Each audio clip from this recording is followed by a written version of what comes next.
Okay. Hello, everyone. My name is Stephen Drew, and I'm calling. What the hell am I on about? I'm not calling at all. We're recording virtually, and it's January. I'm in dry January. I'm being very, very good host. 0.05% alcohol, and there's two reasons for. Dry? How's that dry? Sorry to interrupt. 0.5 is still alcohol. Hey, it's advertised as alcohol free. So you'll have to inverse that. So again, and the reason is I'm concentrating because I've got a lot to learn here, and I'm super excited that you are the first guest in January. So on that basis, I should probably do the introduction. So we have here Adonis, who's from the fantastic and interesting world behind Renovi. You were setting up Renovi, okay, which is Renovi.io. And it's going to be really hard. This is a hard introduction to do because there's so much involved. But Renovi is going to be the world's first NFT marketplace for the architecture and design industry and other industries as well. Wow, it's a world's first. So if there was a Guinness World Record, you'd have it. But what does it mean? Please give it to me. Come on. you got to build it first. You got to release it first, and then we'll give it to you. But it looks very promising. So I had on another podcast an episode with a young, fantastic architect called Fatima, who's an architect in the metaverse. Okay, and now Renovi is a part of the metaverse, but it's a marketplace. So if anyone wants to kind of check out a little bit more about the NFT world, you can listen to the last episode. But in this episode, we're going to dive deep into what a marketplace means. So as a first starting point, you want to tell us a little bit about what this marketplace is? Absolutely. So what is Renovi? Renovi is the first, like you said, niche NFT marketplace for architects and 3D designers. And our mission is to help build an open and interoperable metaverse. But by empowering the architects to actually do it. Because we believe that the spaces that we're going to see and experience within the metaverse, they're going to be designed by architects, and they're going to be in collaboration with game developers and game designers. And then you're going to be able to experience an even more immersive metaverse. So that's the whole ideology behind what Renovi is. Got it. That's really, really useful to know. And so there are other current marketplaces out there, right? So OpenSea is very popular. But I imagine there's a reason why you felt that you needed to do this marketplace. So what is the main difference for compared to OpenSea, and how that applies to architects in specific? Really interesting question. And by the way, I should start first by saying that I'm a crypto degenerate as well. You're going to find me in OpenSea. And whatever I say, it's it comes from a good place for OpenSea. But I also believe that OpenSea does a really good job in capturing everyone in the market. They are our crypto Amazon, if I may say. Right? Yeah. But just like Amazon is really good in providing you with the everyday stuff that you need, for example, OpenSea, the everyday NFTs that you want to find. If you want to go into more detail, if you want to go more specific, you're going to go to your niche store. For example, if you're looking for clothes, you're going to go to ASOS, right? You know that you're going to find clothes in ASOS. You know you're going to find clothes in, I don't know, End Clothing, Farfetch, something like that. They're more niche, but they still capture a spectrum of brands within the niche market that they have. And that's exactly what we're doing here. We are capturing a spectrum of architects within the architecture. And the difference that we have from OpenSea, because we put architects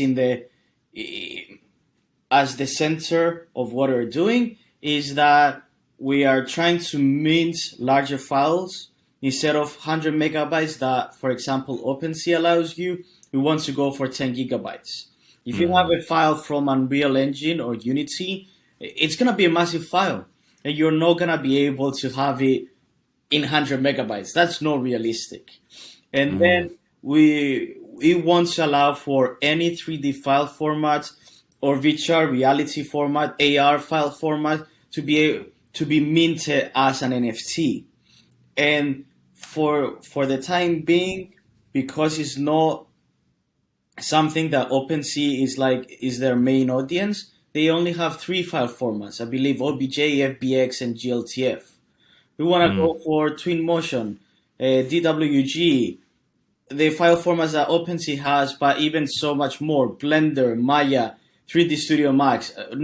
Give me one. I'm sure we're going to have it on the list. Yeah, it's been a while since I've used Revit. I used to use MicroStation, and I can't remember the file formats were for that. But just to interlude, if for the video watchers on YouTube, while I'm very sober, my camera is being a bit drunk, so you're gonna have to pop up with that tonight. But the audio listeners, you don't need to worry about that. So moving on with your point, that's really interesting, and I wonder at the moment if, for instance, that's been one of the bottlenecks with architects moving into the metaverse, moving, doing NFT projects, because you're right. I think OpenSea is fantastic, but actually, if we're talking specifically about 3D models, 40 megabytes or 100 megabytes is extremely limiting. I mean, a lot of BIM models go up to like 1 gigabyte. So tell me, there must have been a point where you were thinking with your friends or your colleagues or your team, and I believe you've got architects on the wider team. So who came up with the brainwave of, oh my gosh, why the heck is there not a marketplace that is big enough to deal with all these building files? And if we're building metaverses, I want a piece of that pie. And I think it started when, look, my brother is an architect and he works for Squire and Partners. Good company. Architect. Yeah, exactly. And it was the lockdown, all right? At the beginning of the lockdown, we were already into NFTs and we were thinking, what about architecture? Is there anything about architecture and NFTs? And there was one by Krista Kim, which some might say, well, she's not an architect, but I'm not going to go into that. Amazing design by Krista Kim, all right? And we're thinking, okay, where's more? What else is there? It. That's it. There's nothing. There's nothing. And I was like, come on, it's impossible. All the buildings that we see around us, they're built by architects. And you're telling me now the whole NFT space is buzzing and there's no NFTs about architecture? Are we the first one to ask this question? Is there a reason why this is happening? And it might be that, architects are still trying to discover what NFTs are, what they can do. There's a lot of discussions about the real world and what they can sell as NFTs, but also the digital world. But then we really quickly realize, well, the NFTs have, at this point, certain limitations that might be stopping architects from uploading real interesting work on them. Like, the file sizes or the 3D files that they're creating. And then maybe at the beginning as well, it was before you had the big announcement from Facebook with regards to the metaverse. And remember, the old Zuckerberg and the old. I'm not a big fan of Facebook. I reluctantly use it, but he's got questionable values, and that's my personal statement. You don't need to say anything there. So Zuckerberg wheeled out their renamed Facebook and got the old Oculus kit out and did his presentation, right? But that was the perfect segue for architects to get into NFTs and then get into the metaverse, because now somebody was shining light into, the closed metaverse, not the open. I'm going to discuss that later on. It was the perfect way for architects to display what they're creating already as an NFTs and then push them into the metaverse for designs that, first of all, maybe never seen the light of day because they were never correct. For younger architects, designs that they never got a job yet, but they maybe created some amazing designs and they wanted to push them out and they didn't have a medium to monetize them. Okay. Yep. So we're thinking, here's our NFTs, here's the metaverse. Let's put them together. Yeah. It's a no-brainer. I love that. And I think that's it's an interesting point. So in terms of your brothers and architects, but you yourself, is your official title? Before this, you've been my tongue's twisted. Economist, right? I think it's at 0.5% of your beer. Okay, that's what. Yeah. God, you have to drink a lot to feel anything. I tell you, you know, it's like a memory. But seriously, so. That's very interesting, and that's probably fundamental to the components here, because architects have an amazing skill, and that's going to be so important to the marketplace. But there's a lot of stuff behind the scenes, and I was kind of teasing you before this podcast of explaining tokenomics, and we can go there later. But I'm sure when you were growing up then with your brother, you experienced what it's like then to study architecture.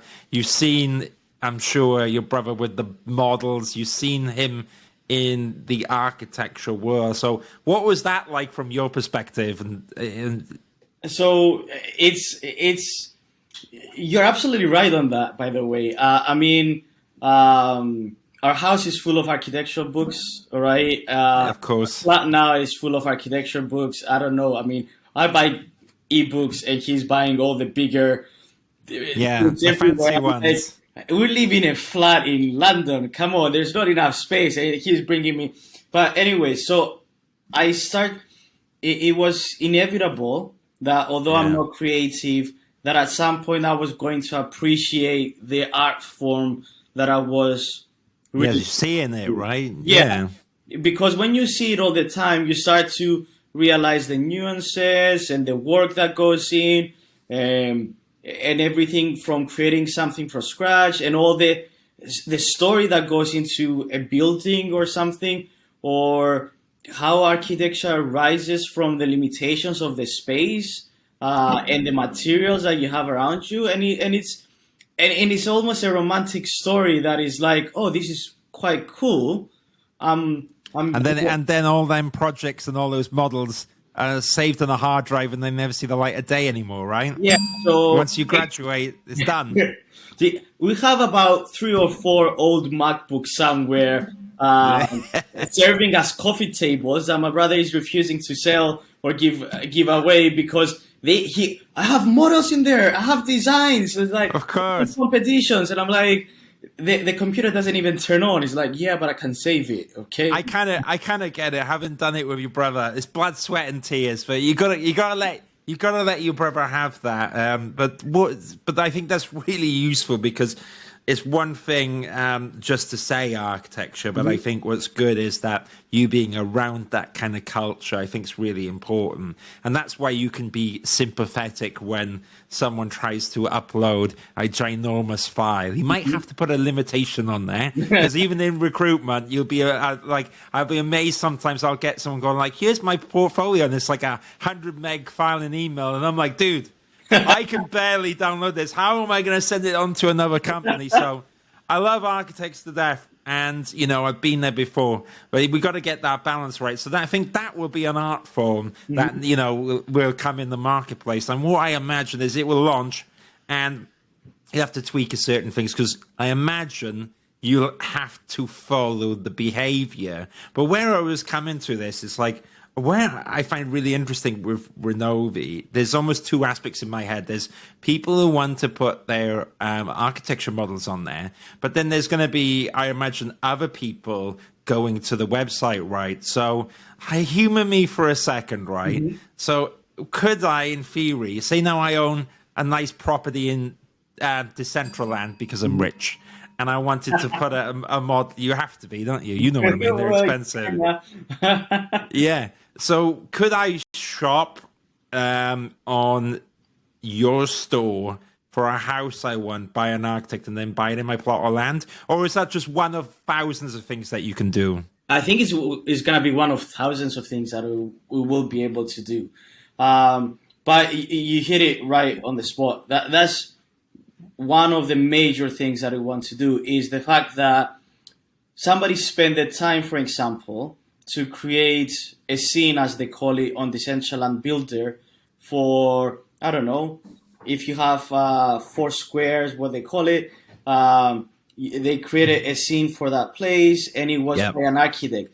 Now, the way Decentraland works, they have their own builder, but you can import 3D models into that builder. So, for example, you design something on Sketchfab, you send it to the Decentraland builder, and then you put everything around it so it works and functions correctly. Right. You look for that as a zip file, which has a 3D file, and then that's where the interesting thing comes along.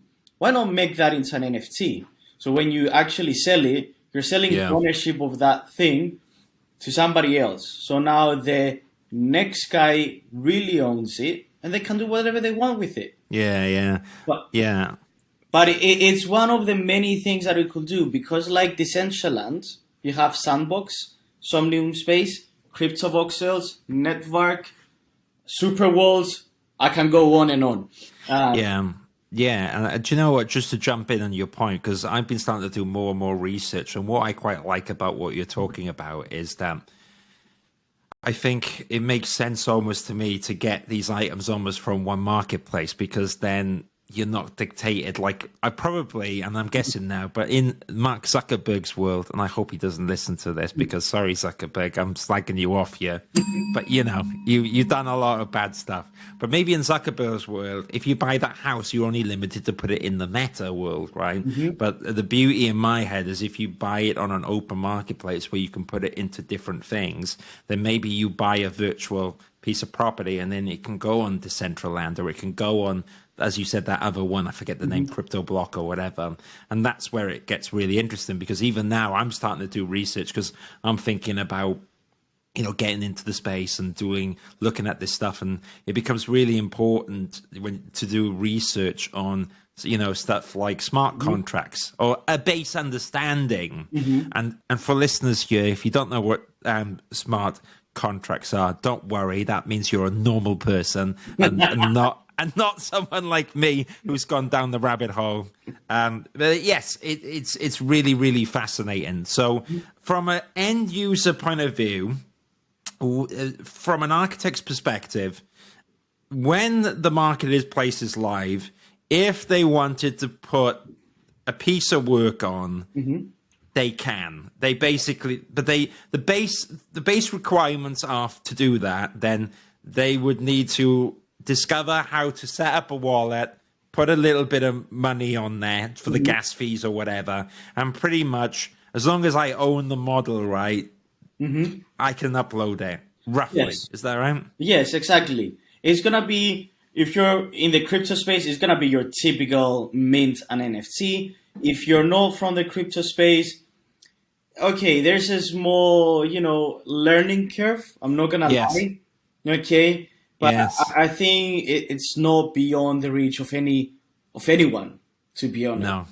No. Okay? It's like you don't really understand how your Visa card works. It just magically has your salary in it, and then it magically disappears, right? At the end of the month, unfortunately. It's gonna be the same here. At some point, it's gonna be something you simply do, and you don't know that it's a smart contract. You don't know that it's a cryptocurrency underneath or whatever. I mean, but of course, we're going to try to educate people as well with some shorter videos, with some FAQ pages to make their life easier. I think that's needed, because architects are so busy dealing with all, the current real world problems and, fire regulations and so forth, that actually making that easier will be really useful. And we spoke a bit yesterday on Clubhouse, and I'll put that on the Architecture Socials podcast as well. But you made a very good point that OpenSea, while we both agree it's a good platform, one of the excellent things on there is an awesome FAQ. And I think it's really important in this space that everyone shares. And just to relay to your point there of the learning curve, I was saying yesterday, and it's true, that yesterday morning I got my first little bit of cryptocurrency on Ethereum because I wanted to buy the domains for the Architecture Social. You call me crazy. Well, you get it actually as a business I have owner. it too. I have a domain too. Don't worry. Yeah, I was like, oh my gosh, I've got to get my domain there. And then I went down. I looked into gas prices, and they fluctuate. So I felt like I was James Bond, hacking, and they were going up and down. I was like, oh my! And then I made the rookie error of I just put in what I wanted, and then because the coins were going up, I was like. It was like insufficient funds. I was like, oh my gosh. And then luckily I refreshed and they went back down. And I was like, okay, note to self, always put 10% more than I want. Because otherwise then I'd have to put more in and then you inherit fees. And the way it works is like, it's better to put in more crypto at the same time because the fee is like the same. So it doesn't make sense to put a small amount because you're racking up the fees. So I actually enjoyed that. And listeners, just bear with it, have a little bit of fun, and I think it's worth it.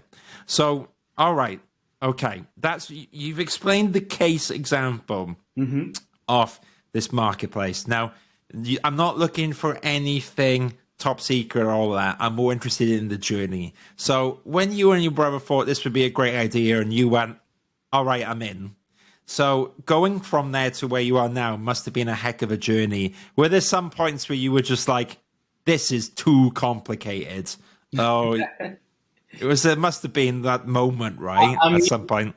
For the whole team, everybody in the team is, every other day is like, we're thinking, oh, this is too complicated, or how do we do this? It's like, it's a constant battle, and and it's not like, if it was a box standard NFT marketplace, I mean, come on, we could white label OpenSea, have that on the backgrounds, put in. Yeah, but no one would need that, right? Because there's too many of them. Yeah, exactly. So we decided to do I'm gonna say the proper way. Well, the way that we thought that it was right, correct? Yeah. So it's a constant struggle for everything, of course. I mean, like every business, it's war. Okay, that's how. I mean, if that's how we'll put it, it's simply war. I mean, thank God we're not killing anybody, but it's war with, I don't know, the machines or something. I mean, you have the developers saying we don't have enough time, we have a lot of bugs. What do we do? What is our action plan? And then you have the marketing guys like, we need to have this finished by this time because there's gonna be a competition. And then you have... You're like, guys, come on. We're trying to build the bloody thing. Yes, give me a second. Exactly. And then you have the architecture advisor saying, it's like, what if we removed everything and make this super wide and with minimal letters and whatever? I'm like, oh, come on. It's like everybody is like, has amazing ideas and they need to be built and they need to happen. And it's an interesting process. Yeah. Of course, it's difficult. It's hard. It's not easy. I'm not gonna lie. And everybody who says that it's easy, I don't know. I'm gonna be taking notes. Tell me who you are. I'll shadow you. Well, I'm not building a marketplace. I run my own business as well, and it's difficult. I'm always learning. You get your good days, you get your bad days. You're always learning, and I think. One of the things, while I do a little bit of recruitment, what I also enjoyed in terms of the Architecture Social is it happened to be at the right place at the right time. And I set up a forum during the pandemic. And on the back of that, I've always kind of added this stuff. And there's something awesome and excited about being in the uncharted, but it's also quite scary as well. And I imagine that because this space is so new, there is no blueprint for what you're doing. And so in theory, there's a lot of reward there, but I imagine there's a lot of risk, right? Because things could change. Is that right? Absolutely. It's, how to explain this? There's no blueprint, like you said. I cannot go and follow the model of somebody else and say, I'm going to do it like this, because it's like, okay, I'm going to go and follow the model of OpenSea. And then I'm like, but I only have architects in mind, and then these architects have these pain points, and then we need to put our platform and create this in this certain way. Okay, let's search how to create the platform in this certain way. Who else has done it? No one. So that's where you immediately start like thinking of ingenious ways to solve your problem, which they're super cool and fun. I'm not gonna lie. I mean, but it's like you said. That's how It's scary. It can be scary. It's scary. It's seriously scary, but that's how you grow, and I think that's how everybody within the team is growing. Is like we started with a brilliant developer, for example, Jacob. I cannot say enough about that person. Calling you a bit of solidity, a Python master, okay, going into programming languages, and awesome. And then by the end of this is like he's an expert in solidity and he's teaching other people how to do to marketplaces. We didn't even start ours yet, and he's like, I mean, it's brilliant how you can see people grow, all right? Yeah. And, or the senior director, let's say Andy Charlambus, who I've never seen people so business oriented with so many connections. I mean, and I'm at the epicenter of everyone, and we're learning from each other. Yeah. And I think that's what is brilliant about a project. I know more about architecture that I've never thought I knew. All right, and then I'm having full-blown discussions with lecturers at the University of Nicosia who they're really into blockchain and architecture, by the way. They have a metaverse initiative. And we're having discussions about the metaverse in the terms that because you don't have limitations of space and gravity and anything like that, can we actually create spaces that are interesting enough, or are we gonna pause and not be able to come up with ingenious ideas for the future? And all this just by a small project, just by a small idea of a few people that were like locked in the house. Yeah, but that's locked out. That's where all the great ideas come from, and it's almost you have to go along that journey, because almost if you saw the full picture, you might go, "Oh my gosh, I can't deal with that." But it's that step by step, and I agree with you. That's kind of the exciting thing. I keep going back to in my head. It's like I'm convinced that it's so important that you do have an architect on board, but I'm convinced it wouldn't work if it was just architects, because I really think you need all those different skill sets. Otherwise, it just wouldn't work. So I find that it's a true testament to collaboration. But what's interesting is even though the niche, the area you're going into is a little bit uncharted, it's still teamwork is important, and as well as that, because I'm in the Telegram and I quite enjoy being there, and I look once or twice a day, although I have to calm down recently because since I've gone in this crypto space, I find myself going on Discord, which I never would go on before unless I was playing a video game with my mates. You go on there, then I go on my Telegram, then I got my LinkedIn. There's a lot of stuff going on, but in the Telegram, it's really interesting. And part of what your role, which is really important, is, which you seem to do a lot as well, is you have to engage with the community, right? Because without that, these projects can lose momentum because there's a lot of projects on right now. So how have you found the community? Have people found it organically? Have you marketed yourself much at all? So with regards to the community, at some point we will definitely be adding some community managers, because some of the questions are, they're easy enough that anybody could answer from the team. And some of the questions are really intricate enough that I need to go and ask an architect and then think of it in the tech terms, and then go ask a developer as well, and then have three minds together so I can answer to some of the interesting questions over there. But first of all, most of the crypto projects is all about the community, right? Yeah. Even if you are a big corporation within the crypto space, if you're going to succeed, it's about how the community perceives of you. And for that reason, we try to promote the community organically, and we're not doing airdrops. We're not giving away money to bring people in. we try to lure people in because we have something correct to say, we have something interesting to say, and it's something that they want and they're searching for.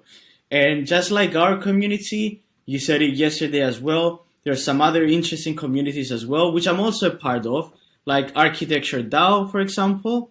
Nice. They have really interesting ideas. Or the Sunken Blimp, I can think one out of the top of my head. Oh, I've not checked out the Sunken Blimp. Another space with architects that they're doing some amazing videos when it comes to how to bring digital into the real world, actually. So the other way around, okay? I mean... Oh, cool. So for me, it's all about the community. Sometimes I don't have enough time to engage with them. But... You do a good job, right? You do a good job. I need to do the balance because you need to build a platform so the community can talk about something. Yes, because if you don't deliver, it doesn't matter. Exactly. You know, it's the balance. Yeah, I don't envy you, and you were very sweet. And remember that time because you got really, I think you got really stressed out and worried when you deleted my post that I got defended when I posted the golf course. I was because I could tell you were because I was like, don't worry about it, and you were like, oh my god, I didn't realize it was. But I get it because it looked like I was posting golf, but I was more thinking of it like, oh, isn't this cool from like a building point of view? Look, and then I went and read the project when I had the time, and I was but you were freaking out. That's a good project, and that's the hard bit about running a community, right? Because you don't want to upset people, and you want to give people all the information. So look, you do a really good job of that. I don't know if I've got my sounds on, but if you can hear a clap, you hear a clap. There you go. That's for you running the community now. We are not going to exhaust you too much because I can see the cleaner in the background. I'm quite enjoying. I was enjoying it. It's late. It's late. Well, we're doing this late for you guys to learn, and I'm sure we both wouldn't want to be anywhere else. But what I'm not going to do is stress you out about talking about too much economic stuff, but in a very basic sense. So I've been talking up until now about how the architect might use the service to put their models on. And we've also talked as well about the idea that people can then use these buildings just to have because they like the work, or they can then put it on their own virtual property or do whatever. But then there's an aspect to the marketplace where I am at my most confused, and not because you've done a confusing job. You've done a very good job, but just because my brain can't take everything in. And that, where I'm going with is the economic investment side, or tokenomics. So help me out here a little bit in terms of getting my head around it. So the tokenomics and the investment, you're basically saying to people that because the platform is launching, they can invest, which means that you get money which can help build a platform, and in return they get something similar in real life to shares. Is that right or wrong? I wouldn't call them shares, and I wouldn't say it's investing in the sense that this is not a security offering. This is not the promise that you're getting part of the company, all right? Right. Okay. So this is what people need to have in mind is like, if you want to buy a security offering, fair enough, but it's a different proposition to what... Different gig. No shares. Right, shares. Okay. But what you're trying to share here, maybe share is not the correct word here. I know what you mean. Yeah. With the exchange. What is the exchange? What we're trying to exchange is that we have an amazing community, and we want to leverage that. We want to be able to offer them rewards for what they are providing within the platform. And I think that the best way to offer them rewards is to allow them to benefit from what the platform is benefiting from, or to allow them to, or at some point when we establish a DAO, which is a decentralized autonomous organization, I'm not gonna go into detail on that. No, we'll keep it general. I'll keep it general. Is that we want to allow people that if you were at the early stages of building this, if you put ideas down for this, we want you to get a part of this. Like we're all getting a part of this, and then you can decide on future aspirations and features of the platform. For example, how should it look like? Should we curate some of the content and have it on the top of the page? What artist should we actually write a bio on and put a Medium post out and promote? Is it you? Is it somebody else? Can you show some love to some of the artists by, I don't know, donating some of these coins that we're going to be giving out, the utility token, sorry. You can definitely do that. So you want to build a system in a way that rewards the artists and the people that engage with the platform beyond simply a like and subscribe. Oh no, just kidding. Beyond the like, all right? So, and this is what we're trying to establish around here. Now, obviously, we're at the early stages. We're fundraising with VCs as well because we need to take this forward. Yeah. At the beginning, we put our own money down to build this. Well done. Yeah, and there's an MVP out there which is not fully complete. Don't get me wrong. There's still a long way to go. But the opposite of what other crypto projects are doing, we didn't ask money first and then deliver something later. We delivered something first, which is okay enough, in order to deliver even something better afterwards. That's how I thought of it, coming from a nice place, from the heart. I mean, in what we were creating. So well, that's the opportunity. There's obviously a risk involved, but then also people are getting an earlier stage. There's higher rewards. Exactly. That's the point. And you will laugh. I would love to invest, but all my money and time and energy has gone into mine, which is the architecture social, which I equally love, but it's so frustrating because I was speaking to my friend and I'm just like, I have no money to invest anymore. It's understandable. Don't worry about it. It's like you get it. That's why you can do, and it's like you gotta put your money first in you, all right? Yeah. And then when you have spare, you can put it in another project that you believe in, and then you take it forward. So you put it in architecture social, absolutely brilliant. Well, that's it. But I've got my eyes on the space, and I think we were talking about it yesterday, and I joked, but it was also the seriousness to it. Don't worry, I'm not interested in doing a marketplace, and my brain would explode because the world the way you're in deep in that, like I'm in deep in doing the kind of the interesting bits in the architecture social. But where it fascinates me is that in a bit like yourself, maybe you hear this from your brother as well, but it's very interesting, not just the legacy projects that people make, but how can these things affect people in real life? You know, how can there be a utility to it? And that's what really fascinates me. A bit like why we were talking about that golf course before. It's the fact that people who are passionate about a project such as golf all chip in to make their own golf club. That's interesting. And I think there's something there in the architecture space. So that's the bit I'm looking at. And I think that will be interesting.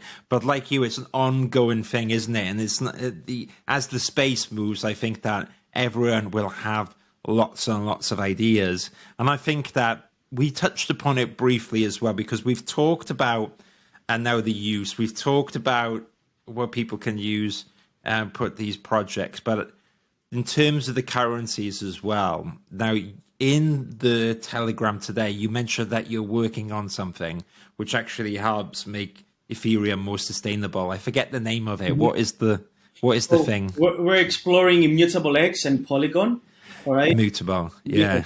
In order to be on a layer 2 solution, as they call it, and make cheaper minting, allow for a lot more transactions, and also be environmentally friendly as well, because you're moving from computational power to proof of stake.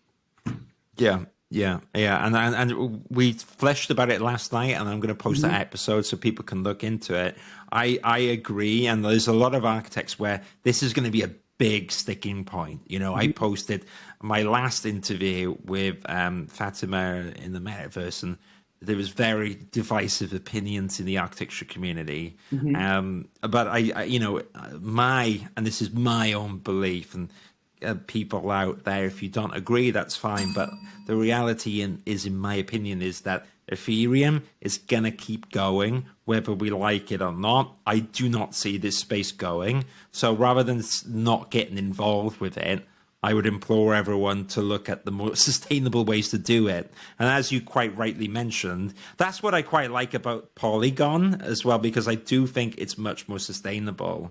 But how do you feel about anyone that is concerned with the sustainable aspect of NFTs and the blockchain? Well, they should be concerned, and it should be right, and it should allow them to concern. I don't think it's ridiculous, or I don't think it's beyond what it should be thinking. It should be sustainable, right? But that's why I'm a big believer of Ethereum 2 and Layer 2 solutions, is because, I like blockchain, but I as well, I like the world that I live in, and I like to be carbon neutral and not to worsen what I have. I mean, the previous generations have done that for me. I don't need to do it as well. Just blaming somebody else, right? I'm not kidding. But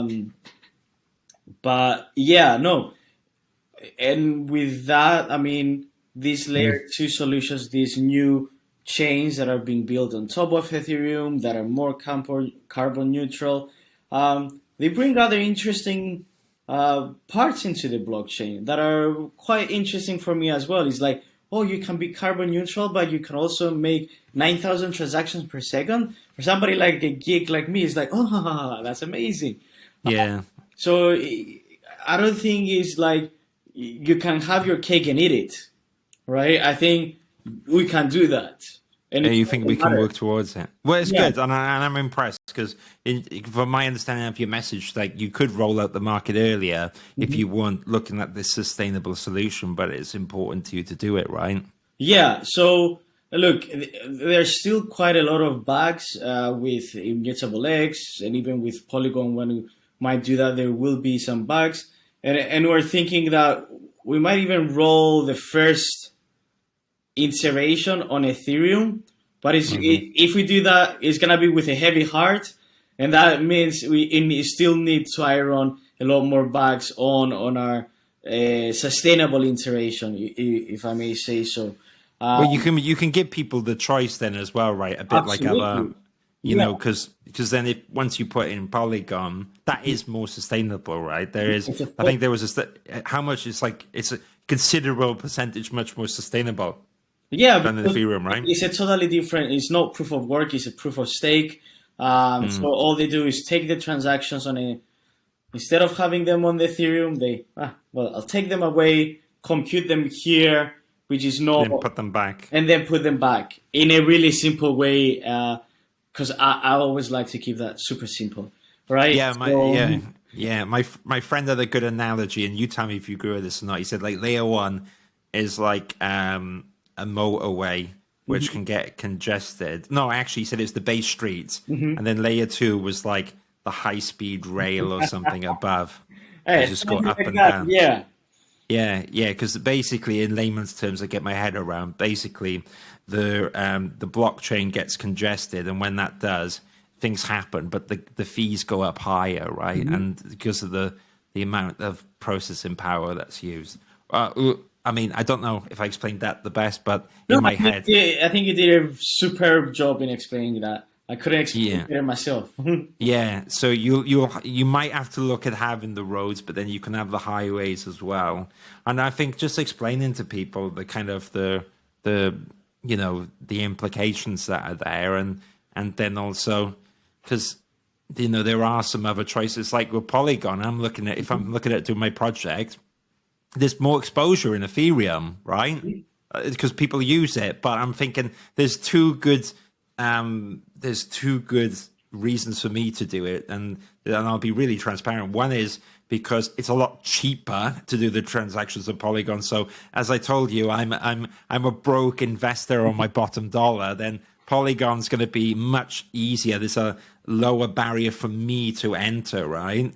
But then it happens to be sustainable, which really does please me, because I don't want to do that role that you do as the community person, fighting all the time with someone who quite rightly is concerned about sustainability. So that's why I've got my eyes on Polygon, and I think a big thing which is dictated it is because, and well, you're making a marketplace, is because OpenSea are dealing with and accept Polygon. Then I know it's a little bit more of a faff, but the fact that they brought it in really opens the door. I think people are more accepting of it.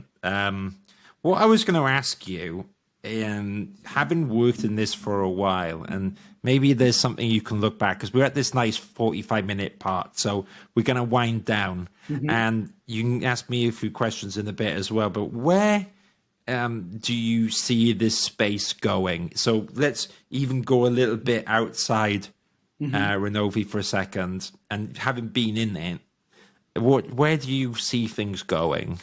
Look, I think, let me explain first of all. I'm a metaverse fanatic first and an NFT fanatic second, if that makes sense. Right. Okay. Okay. So, and cryptocurrency third, if that makes sense. But I think they all tie really nicely together. So if you ask me about the future, then my mind, because I like the utility of NFTs, races into the metaverse and what we can do with the metaverse. And then I bring it back to NFTs and cryptos. So I really believe that the metaverse will develop and will be around us, whether we like it or not. And especially with newer technology, like, I don't know, the famous, but we've never seen them, glasses by Apple, the AR, VR, mixed reality, whatever they're going to build. Everybody talks about them. Nobody has even seen them. Yeah, I'm heard about that. Yeah, and many other technology. We're going to get there. We're going to have a metaverse which is going to be around us. We're going to see buildings that have billboards that change, but you don't see them without glasses. You're going to have buildings that probably change color or shape because somebody programmed on top of them, and they transform in a way. And that's going to be really cool. So I think that architecture will play a huge role within the metaverse. We need to start thinking of the metaverse not only in virtual reality terms, but in mixed reality terms. It's going to be in real life. And then when you're home, it's going to be your personal life. And it's going to be all over the place. And then you're going to have a new model of architects, which is instead of having an architect and then a developer, a proper developer together working to bring a project and a construction guy, you're going to have the virtual type of this, which is going to be architects and game developers now. I'm taking it digitally, developing spaces for you to, first of all, that look cool, and then they're interactive, okay, in a nice way that they engage you to be in. So there's so many things going on within, and of course, sorry, to summarize, everything is going to be an NFT as well. Everything that I just said is like, this digital building is going to be an NFT, but you're not going to make a big fuss about it. NFT is going to be in the background, like NFT is a technology that nobody talks about, like Swift payments, for example. I don't know. So, yeah, I think it might not be something that our generation gets to experience fully, but I'm okay with that. It might be something that the younger generation that us is gonna be fully immersed in it, and they won't be able to live without it.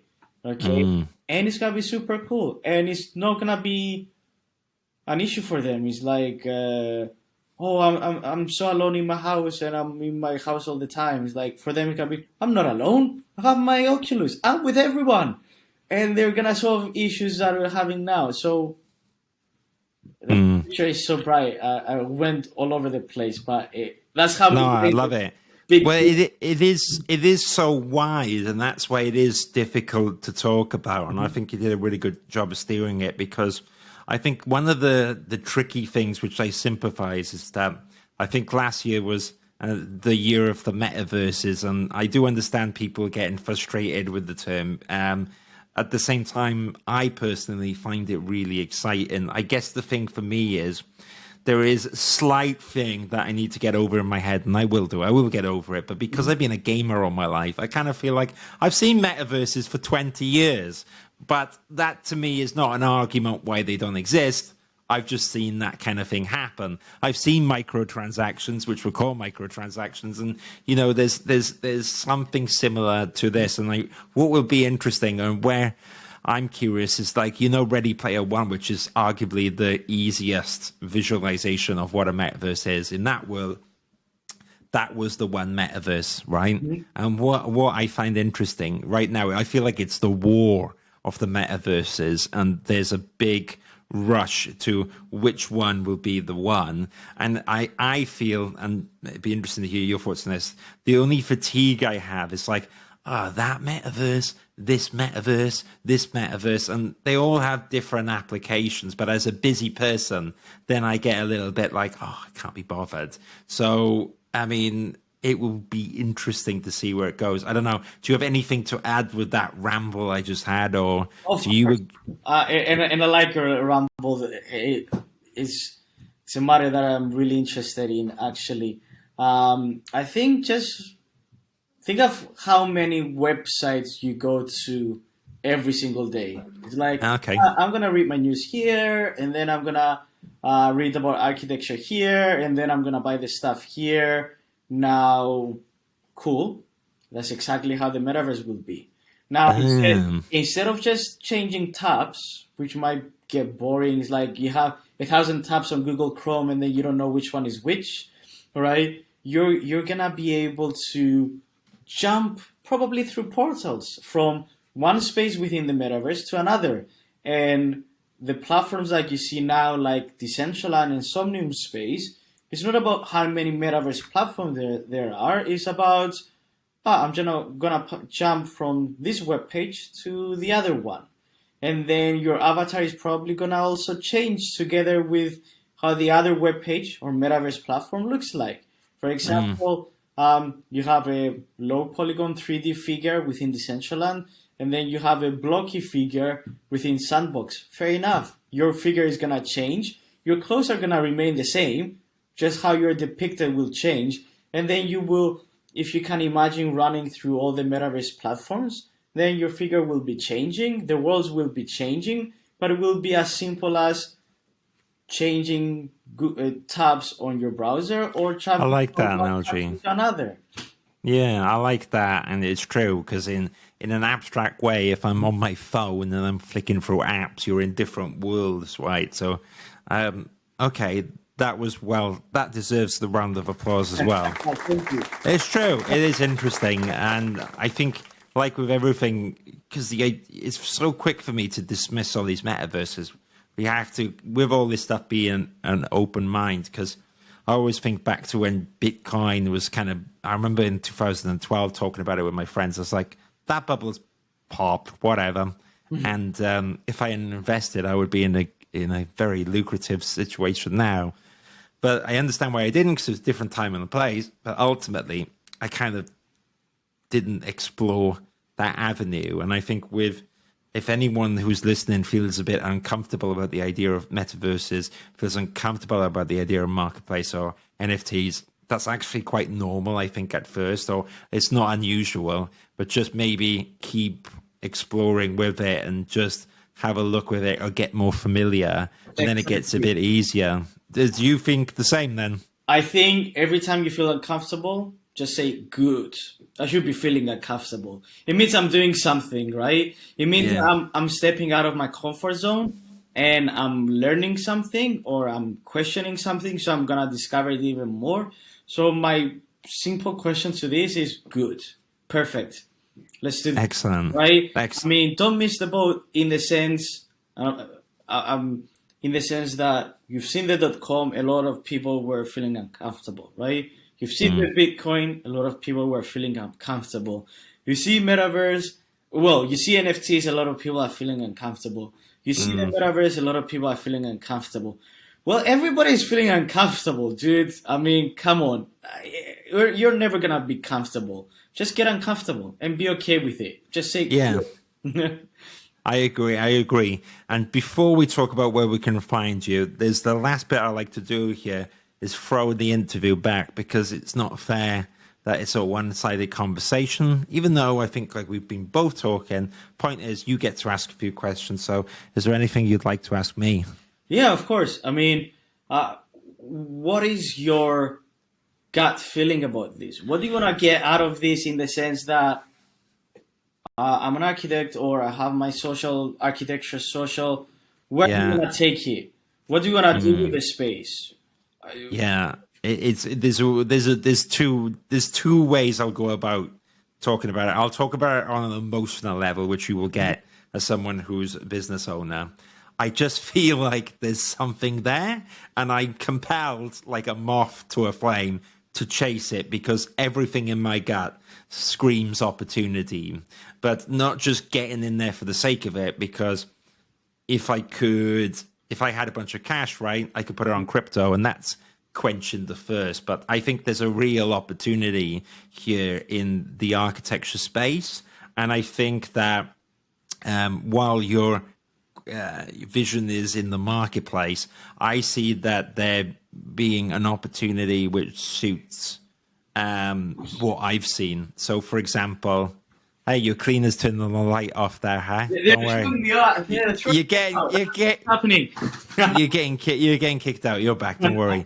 So yeah, when I see, so it's a bit like have you ever seen Slumdog Millionaire? There's a case and a point which brought you up to the marketplace. You lived with your brother. You saw him studying. The pandemic came. You had an idea, and a similar thing happened to me. And I guess in recruitment, what I see a lot of, and studying architecture, is I've been there myself, and I see people alongside their careers. I see their projects. I see their ambitions, and where I'm thinking of what the opportunity is with the architecture social is that I could make something interesting, which perhaps gives exposure to people, which is a big thing that I used to do during the pandemic, saying, here's someone, look at their awesome work. You know, there's that element of getting the stuff out there. How do you, like when there's lots of these projects on the marketplace, what distinguishes them? How do you get to the top? But then also there's a little bit more than that. If there was something where I see it working really well, being upfront as well as a revenue stream for the architecture social, where you give something back, because the architecture social costs money to run. I'm pretty open about it. It's like over, even just keeping the servers on and everything, it's like over £1,000 a month, right? And currently I pay that, and that's fine, and I wouldn't have it any other way. But where I see NFTs in the space is that if there's creating value, creating interest, and if someone gets something out of it, or for instance, maybe someone from the outsider admires someone's work and they get in, and then they take an NFT or they buy an NFT, which then goes to the cost of the architecture social as well as the person, then that could be really interesting. Or, there's loads and loads of ways to do it. So I guess what I'm trying to look at it is that maybe there's a few of my projects, but maybe there's something which full well people can look into, and maybe they want to be part of an architecture social collection. Maybe they want to showcase their work, and maybe I can help amplify that, and then that helps with the cost of the social, keeps it on going. Because that's the thing with businesses that people are always worried to talk about, because they feel like it comes across as greedy, as talking about revenue. And the reality is I have to be protective to the income of the architecture social. Otherwise, currently, if I get hit by a bus, it's all dependent on me, and the servers will go off. And so that's why I see something there. I see something, I see it working for the social.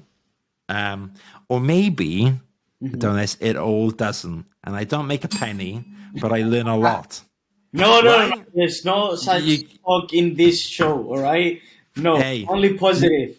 Yeah, but even if I made 1 penny, the amount you learn doing all this stuff is so valuable.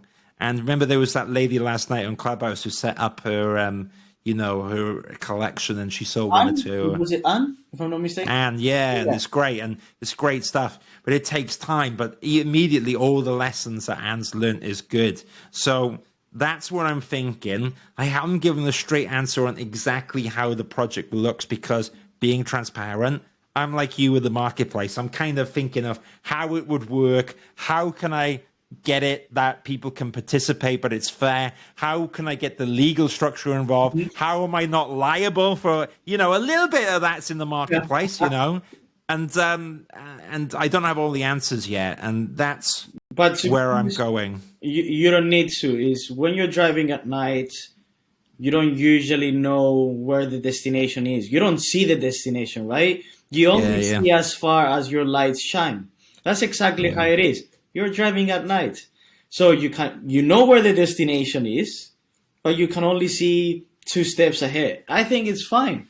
And I think most of the people are able to do it that way. Others are amazing and they can see the whole road shining and they can see every little detail. But it's in the game and everybody can do no matter what. So I think the more you get involved, the more you get active. And you are. I see you. It's like, get active. Be on the Twitter. Be on Discord. Get involved. Find a mate that is interested in that and go to an event, even in real life. Or not. I don't know. In the metaverse. I mean, the more you get involved, the more you get to know people, and then suddenly that idea is like, why didn't I think about this quicker? It's this. It's so crystal clear. And I think you're going to get there. And I'm not just saying that because of you. I'm just saying that because I've been there. And at times I'm still there. Okay? So that's how I see it. No, I appreciate that, and it means a lot. And I think one of the unique positions that I've been in, and which is really interesting, is that part of the architecture social, which works really well, is career mentoring and guidance. And I kind of see there's a utility aspect, but that's also the exciting part of the challenge. And that's why, like when I was sharing that, that the golf club, it's more about that utility aspect. And I think what I'm interested in is, in your order, which was metaverse, NFT, then crypto. I think mine is NFT, metaverse, and crypto. And the reason why I find in my brief is with the NFTs is, how can something digital which connects to the metaverse affect the real life? And so imagine creating value, not just for me, but for an architect, which then they have this property, which then they can sell on, which is worth something, which helps their real life, And I think that little bit has something special that I've not seen ever before, And I think that if I can iron out that, it will get interesting. So I will leave it there. And unless, have you got another question for me? I'll take another question.